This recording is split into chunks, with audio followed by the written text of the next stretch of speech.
folks. It's Friday the 17th of April. The hospital in the background. Still got coronavirus patients in it. Not feeling great today. Been spent over 8 hours on hold. Trying to contact Centrelink, social services, MyGov, whatever you want. Been trying to get some form of assistance so I can get home. I was on the phone for over 8 hours waiting in total, probably a little bit longer. I was told that I don't fall under any Social Security Act and that there's nothing they can do for me. I'm not in Australia, so I'm not entitled to any help. And meanwhile, I'm still stuck here in Ezhou. Coronavirus all over the place. They've got a handle on it, but you know, it's still a lot worse than it is in Australia, and the government don't seem to really care.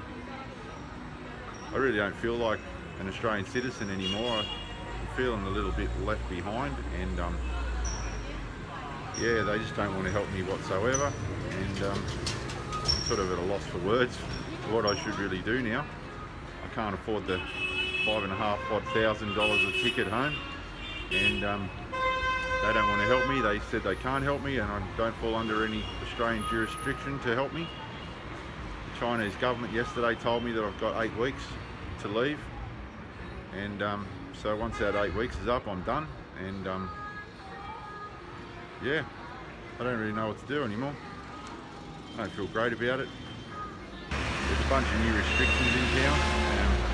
We have to take our temperature when we leave our homes again, and in every shop we have to go in, we have to scan an app, which I don't have. I have a piece of paper saying that I'm healthy. However, that's changing very quickly. Schools aren't back still, and they're tightening up the whole system again because this virus is becoming a bit undetectable now over here, and of course we all know it's in 3 different categories now, and so yeah, China's suffering the B category. America and Australia have got the A category, and some other parts of Asia have got the C category. So yeah, it's getting more and more difficult as we go along. So I spent the day yesterday, like I said, on the phone, and I went down to the local park to sort of stretch my legs and whatnot, and only to realise that I was being followed by a few blokes, and I caught one of them filming me, and I approached him and tried to grab his camera, and there I saw my video footage of myself on it, and I harassed the guy a bit, only to be confronted by 2 more blokes, and so yeah, they're being very cautious of me over here. They're watching me, and not that I already didn't know that, but it's becoming more blatant now, and yeah, it's life. The Australian government demanding answers from China. Peter Dutton, who actually went to America and got coronavirus, the American strain A, and came back to Australia, and now he's demanding answers from China why, you know, how this escaped, etc. And there's absolutely no evidence that it came from China.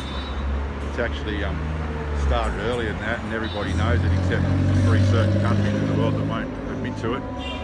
And yeah, an American submarine popped up a few days ago. It's been at sea for 118 days underwater on some mission, only to pop up and be covered with coronavirus. So there you go. They got coronavirus before it was in Wuhan. You probably haven't seen about that in the press anyway, but that's the deal. Half the American military's got coronavirus, and same sort of deal there. And yeah, Peter Dutton's screaming at China for answers, and he was stupid enough to get on an aeroplane and go to America and get it early in the piece when he's blaming it on China. Unreal. So I read in the paper today, the Australian government are giving millions and millions of dollars to Qantas and Virgin Air so they can keep flying around Australia. And here comes my wife. So when I did eventually get onto Centrelink, I had to go through a bunch of people, and apparently it's a ministerial matter, my case, and I was told that it's a federal ministerial matter, and that I had a special caseworker, and after all that crap they told me I wasn't entitled to anything, and yeah, like I said, so yeah, I'm feeling a little bit un-Australian. I'm feeling a little bit like left behind here, They seem to be doing a lot of help for a lot of Australians, well, everyone in Australia. You guys have barely got the virus here. It's riddled over here, and they've got control of it, but I'm definitely not out of the woodwork. As you can see, we've still got to take precautions. We're still getting our temperatures checked. We've still got all these, safety measures that we have to go through every day. A lot of things are still shut, of course. And yeah, the government seem to don't care. I actually got told by someone on the phone yesterday that there's a lot of people in a lot worse situations than me in countries that don't have as good a medical care and whatnot. And I said, what do you mean by that, mate? And he's like, well, some people are in a worse situation than you, Tim. And I said, well, mate, I've been in this situation since middle of January, and all those people had plenty of warning. I didn't get any warning. I didn't get any travel ban. I didn't get any warning from the government. They knew about this 2 weeks before I left Australia. No one told me about it. They came and took 2/3 of us and left the rest of us, and that's it, just done. We've forgotten about. And yeah, so I don't really need to hear that there's other people in a worse situation when I'm actually at ground zero. And they can't just, like, if I was to think logically, you think I'd be up the list and be sort of the first ones to be helped, and then move on to the next sort of groups, etc. Not that I'm want to be like that, but it just sort of makes sense that that's the way they'd sort of do it. However, no, that's not the way they do it. And yeah, as long as they're pointing the finger at China, the worse it's getting here for me, and the harsher the government's becoming with the rules, and that's all there is to it. Yeah, like they said to me on the phone, oh, Timmy is sick. I went, no. And they said, oh, well, we can't help you with the sickness benefit. And they said, and you're not old enough to get a aged care pension. I said, well, that's good. And they said to me, oh, well, if you're on a Centrelink benefit before you left the country, we could just continue it, but you weren't on a benefit before you left the country, so we can't do that either. And oh, well, how can you be on a benefit when you leave the country? Isn't that illegal? Oh, well, yeah. Good on you. So I suppose if I get in a dinghy and start rowing, and I could, like, just rock up to Australia as a refugee, they'd probably treat me a lot better, because the refugees get better treatment in Australia than Australians that are stuck overseas. It doesn't really make any sense to me.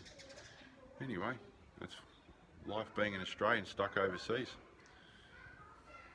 Work out why it's a federal ministerial matter and I have a caseworker. They even told me they've tried to contact me several times, but my phone number doesn't work in China. Yet I have friends and family and whatnot, press from other countries ring me up on that phone number all the time. No one seems to ever complain, yet Centrelink say that my phone number doesn't work. Either way, they say I've got a caseworker, a case manager. Why would I have a case manager if I'm don't fall under the Centrelink Act or the Social Security Act? That doesn't make any sense to me. So I've got a caseworker who has my case, and my case is absolute zero because I'm not entitled to anything. So what's that caseworker doing? I've got a caseworker, but I don't have a case. So what's the point of me having a caseworker? Interesting. So as far as coming up with a vaccination for this COVID-19, they haven't got a vaccination for the other 18 of them yet. So I don't really like our chances of coming up with one for number 19 when they haven't even worked out number 1 yet. And since it's mutated already into 3 different sort of families, and it's constantly mutating as we speak, it seems to be ahead of us humans. And so yeah, let's not all count on a vaccine coming out too soon. So I wonder what they'll do after 2 months and I've overstayed my visa and end up locked up or something like that. I wonder what the Australian government will do then. Go, oh, it's your own fault, mate. And I'll go, yeah, well, thanks very much for your help, guys. Really? Like, you're just going to let me just get locked up for overstaying my visa because I can't afford to leave? The travel ban on tourists from all the surrounding major cities of China. So to leave China, I actually have to fly to another city in China and then get a direct flight to Australia. I can't go via Hong Kong or Indonesia or or Malaysia or anywhere like that, I have to physically go straight back to Australia. Otherwise I'm barred, so I can't even go to another country. So folks, I'm not getting any help whatsoever, and the airfares are literally $6 grand to get home one way in. And I have a GoFundMe page. I don't really want to ask, but if anybody can possibly help me out with a few bucks, it'd be greatly appreciated, because like I said, I've only got 2 months to stay here, and after that I'm done, and I don't quite know what's going to happen after that. Yeah, the link's on my bio on my Instagram page if you're interested at all. It'd be much appreciated. I'll try and pay back what I can after the fact when things get better. I'm glad to try and do what I can back for everyone else. Thank you. Well, anyway, that's about what I've got to say today. I haven't really got anything else to do or say. I don't really want to go out because I don't want to get followed around and filmed every bloody time I step outside. And I just really want to go home. Talk later. Take care. Stay safe, everyone. And I'm sure the world's going to get better sooner or later.